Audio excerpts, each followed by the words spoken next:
La plupart des auteurs du Moyen Âge qui nous ont transmis les légendes du roi Arthur se sont retranchés derrière des ouvrages qui existaient, disaient-ils, bien avant eux, et des contes populaires que des générations se transmettaient de bouche à oreille. C'est cette épopée qu'il convient d'essayer de reconstituer en respectant le cadre traditionnel celtique, c'est-à-dire celui du VIe siècle. En ce temps-là, l'île de Bretagne était envahie par des bandes de Saxons qui s'établissaient partout dans les régions orientales. Dans la forteresse de Kélivik, en Cornouailles, il y avait un seigneur dont l'histoire n'a pas retenu le nom, qui avait un fils et une fille. La fille s'appelait Anna et on avait nommé le garçon Arthur parce qu'il était très laid et qu'il ressemblait à un ours. Lorsqu'Arthur eut atteint l'âge adulte, il décida d'aller combattre les Saxons et Kay, qui ne voulait pas quitter son frère d'adoption, partit avec lui. Kay était un homme précieux, aussi grand que l'arbre le plus élevé de la forêt. C'est au cours de leur premier combat contre les bandes saxonnes qu'ils rencontrèrent un guerrier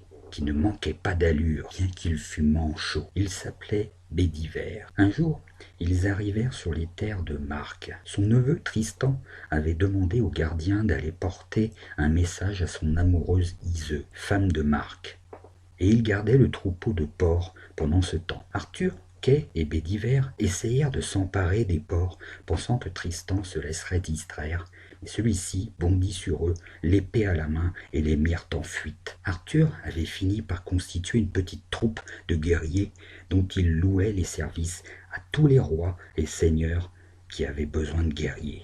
Il avait fourni ses hommes en chevaux rapides de façon à ce qu'ils puissent aller n'importe où. Il y avait là Ider, le tueur d'ours, et Huel. Emrys, le chef des guerriers bretons, l'invita à venir le trouver à Caerleon, où il avait établi son quartier général. Arthur vint avec ses hommes. Emrys était le dernier des chefs romains de l'île de Bretagne et fut enchanté des services que lui rendit Arthur. Mais avant de quitter définitivement les affaires publiques, Emrys demanda au roi de reconnaître Arthur comme chef des armées de Bretagne. Les Saxons s'étaient remis à guerroyer contre les Bretons. Alors Arthur se mit en campagne pour les repousser. À chaque fois il fut vainqueur et les Saxons furent repoussés. Arthur choisit d'autres compagnons pour venir grossir sa troupe. Il prit avec lui Taliesin, chef des bardes du Nord, et Merlin, qui avait appris la magie de l'ancien temps, capable de transformer l'aspect des êtres et des choses et de placer quiconque sous enchantement. Arthur avait l'habitude d'aller souvent chasser. Un jour qu'il se trouvait en forêt, il tua 2 louveteaux, mais un loup se précipita vers lui et se coucha à ses pieds. Pris de pitié, Arthur épargna le loup et l'emmena avec lui dans sa forteresse de Kélivik. Or, en ce temps-là, la femme d'Arthur avait une intrigue amoureuse avec le sommelier de la cour, et le loup s'en était aperçu. Par ses mimiques, il attira Arthur dans la pièce où les 2 amants étaient réunis. C'est ainsi qu'ils furent pris en flagrant délit. La colère d'Arthur fut terrible. Il fit étriper le sommelier et fit mettre dans un plat devant sa femme la tête sanglante de son amant. Il était de plus intrigué par le comportement de son loup. Merlin lui annonça qu'autrefois le loup était un homme appelé Kurgal, transformé en loup par sa femme, qui avait voulu se débarrasser de lui pour pouvoir épouser son amant. Arthur embarqua ses hommes sur son navire et abordèrent une île dont le maître était un certain Pen qui possédait un chaudron extraordinaire. Si on se penchait sur lui, on connaissait toutes les choses du monde et il prédisait le sort de la Bretagne. Il était gardé en permanence par 9 sœurs, dont une s'appelait Morgane, qui connaissait l'art de transformer l'aspect des choses et des êtres. Arthur demanda le chaudron. Pen refusa. Sur ce refus, Bédiver saisit une épée brillante du nom de Excalibur et tua Pen. Ils ne furent que 7 à pouvoir reprendre la mer. Ils ne purent emporter le chaudron avec eux, mais Arthur garda Excalibur, qui fut son épée personnelle. Arthur dut réunir ses troupes et se diriger vers les domaines d'un traître nommé Huel. Celui-ci ameuta ses propres vassaux, disant qu'Arthur voulait se faire donner la royauté de toute l'île. Ce fut une dure bataille, et Arthur finit par le faire prisonnier. Il ordonna que l'on tranchât la tête de Huel,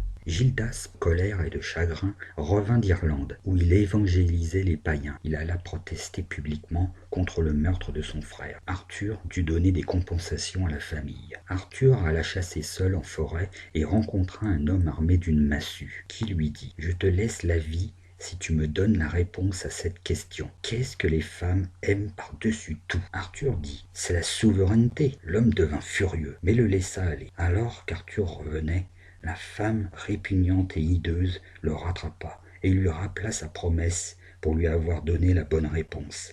Et il l'amena dans sa forteresse et ordonna les préparatifs de ses noces. Le soir, Arthur emmena sa jeune épouse au lit et vit à côté de lui la plus belle de toutes les femmes, qui lui dit « Tu peux choisir de m'avoir belle le jour et horrible la nuit, ou belle la nuit et horrible le jour. » Arthur répondit « Je te laisse le choix libre et je me fie à ton jugement. Dans ces conditions, tu m'auras toujours belle. Je me nomme Guenièvre. C'est par ta courtoisie que tu m'as délivré du sortilège. » Une nuit, Guenièvre se réveilla et dit à Arthur « J'ai eu un songe. Un jeune étranger prouvera une valeur supérieure à la tienne et me donnera un anneau et 2 chevaux qu'il aura pris en combat singulier. » Le lendemain, le jeune homme arriva à Caer-Lion et se présenta devant Guenièvre. Il lui offrit un anneau et 2 chevaux. Le jeune homme dit qu'il arrivait de très loin pour se joindre aux compagnons d'Arthur. Il s'appelait Gauvin et était son propre neveu, fils de sa sœur Anna. Arthur n'avait pas oublié la promesse faite à Morgane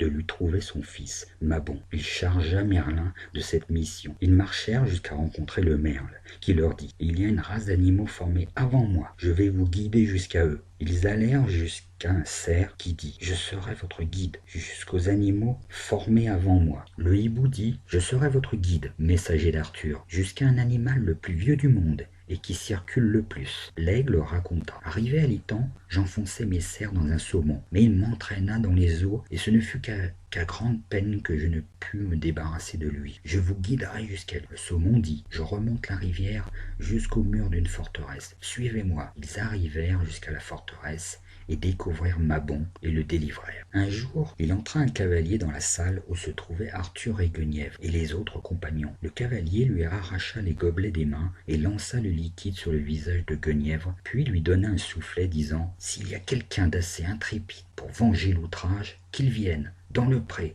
je l'y attendrai. » Arriva un jeune homme naïf qui s'appelait Perceval, que sa mère avait envoyé chez Arthur. Le cavalier se mit à se moquer et à rire de lui. Perceval lui lança un javelot qui atteignit l'œil et l'étendit mort sur le champ. Alors que Guenièvre se promenait en forêt, Méléagant vint vers elle et vanta ses mérites et la puissance de son cheval, et il emporta Guenièvre. Arthur leva une armée et vint assiéger la forteresse de Méléagant. Alors Gildas parvint à les réconcilier, et Méléagant rendit Guenièvre à Arthur. C'est alors qu'Arthur engagea une grande bataille contre les Pictes et leurs alliés dans le nord. À cette bataille se distinguèrent Mabon, fils de Morgane, Kay et Béliver, qui firent un grand massacre des ennemis. Dans la forêt de Malverne vivaient 2 géants formidables. Arthur dit à Hyder d'aller voir, et il y trouva les 2 géants, et réussit à les tuer les 2, l'un après l'autre. Kay, voyant qu'Hyder était vainqueur, en éprouva une grande jalousie. Il alla puiser l'eau à une source qu'il savait empoisonnée. Hyder but largement et tomba dans un profond sommeil. Le lendemain, Arthur et ses compagnons le crurent mort. Quelque temps après,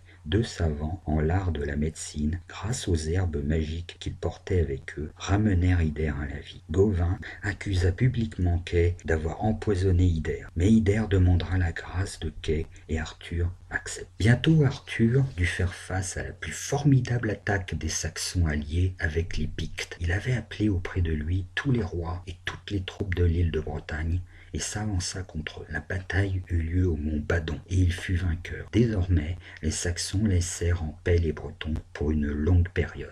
Tristan et Iseux, femmes de Marc, fuirent dans la forêt de Kélidon. Marc alla se plaindre à Arthur et le pria de venger l'offense faite à son honneur. Alors Arthur s'entretint avec les 2, mais aucun ne voulait se passer d'Iseux. Arthur décida que ce fut au mari de choisir. Marc choisit l'époque où il n'y a pas de feuilles, parce qu'alors les nuits sont plus longues. Arthur dit à Iseux « Je me fie à ton libre choix et à ton jugement. » Et Iseux choisit de vivre en un endroit où il y avait du houx, des lierres et des ifs, car ils gardent leurs feuilles toute leur vie. Et donc, quel sera Tristan tant qu'ils vivrent. De l'autre côté de la mer, les hommes de la Bretagne avaient des ennuis avec les peuples francs voisins. Ils demandèrent de l'aide à Arthur, qui décida de passer la mer avec ses troupes d'élite. Il établit son camp dans la forêt de Huelgoat et s'avança vers l'est à travers la grande forêt de Brocéliande. Il combattit vigoureusement les armées ennemies et fut vainqueur, mais il perdit les plus vaillants de ses guerriers, Kay, Bedivere, Gauvin et Hyder. Il apprit que Mordred s'alliait avec les Pictes,